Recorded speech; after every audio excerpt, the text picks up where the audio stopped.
Hi, my name is Esther Morishita.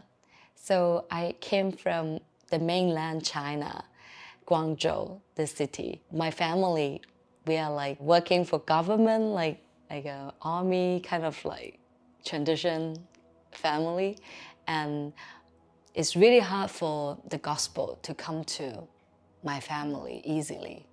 And so when I was 6 years old, I never heard about God or anything before. And then one day I saw, on the way to nursery school, I saw a car accident and somebody just died there during this accident. And I suddenly just got this curiosity in my heart coming up, the question like, if that person is dying, where will he go after he's dead? And then it kept pondering in my heart for many weeks, actually. And then I saw there's some Chinese culture like worshipping ancestors, temples like Buddhist and Kuan Yin and all these different gods. Then I was like, if there is one God who is the ultimate God in the world, then if he exists, I will believe in that person, that God. And then one day, actually, during the lunchtime, I got into like a supernatural experience. Jesus appeared himself to me. He took me to heaven. I went through all the clouds. I went to an open heaven place. I saw this man dressed in white robe with all the lights just coming to me. And he said, Wei Wei, that is my family nickname that only my family knows. So he even called me by my name. He said, Wei Wei, come, let me show you how you were born. And then I was so excited as a 6-year-old girl. I was like passing him my hand, looking into his face with all the bright lights. I never encountered such love before. And it just like waterfall, like rushing and crushing.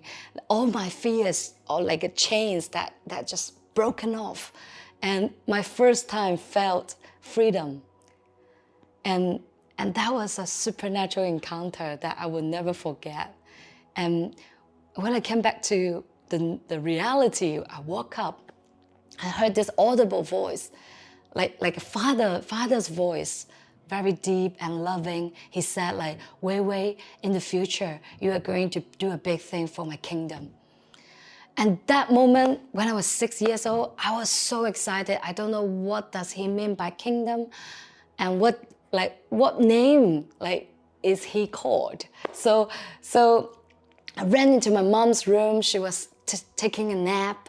I woke her up. I said, Mom, I got this invitation. I went to heaven. I saw this God, like a man, does not look like Buddha, does not look like all other animals, or not look like the ancestors, like kind of person. like who is he?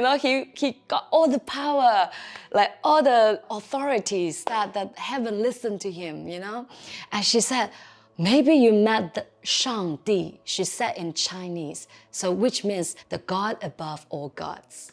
So I was like, wow. Got my curiosity right there too. I'm like, okay, what should I do?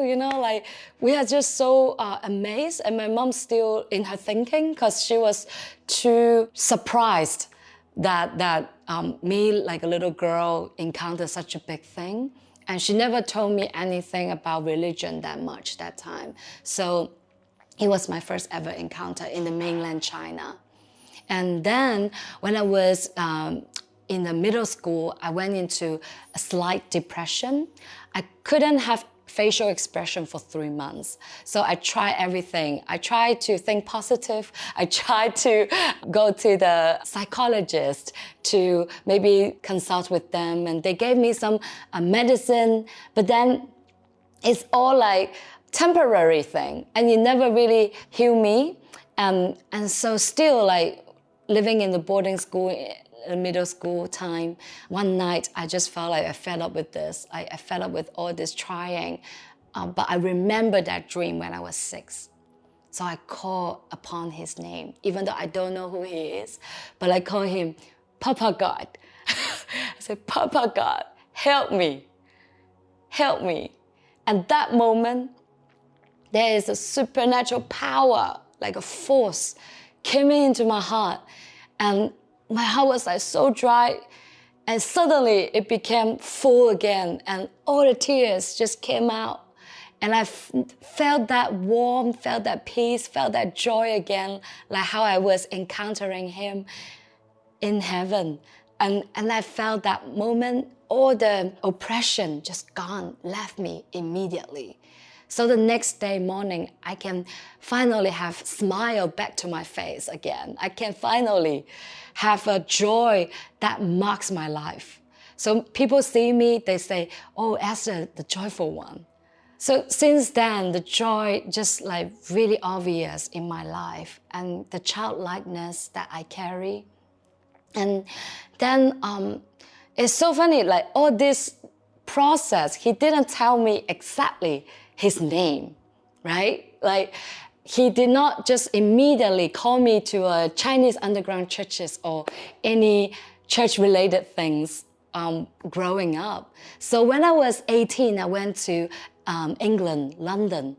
I did London College of Fashion, a fashion school. And then during that time, actually, I got two really good friends. They are from Singapore and Japan. And that time, they approached me and they shared the gospel with me and they took me to their church.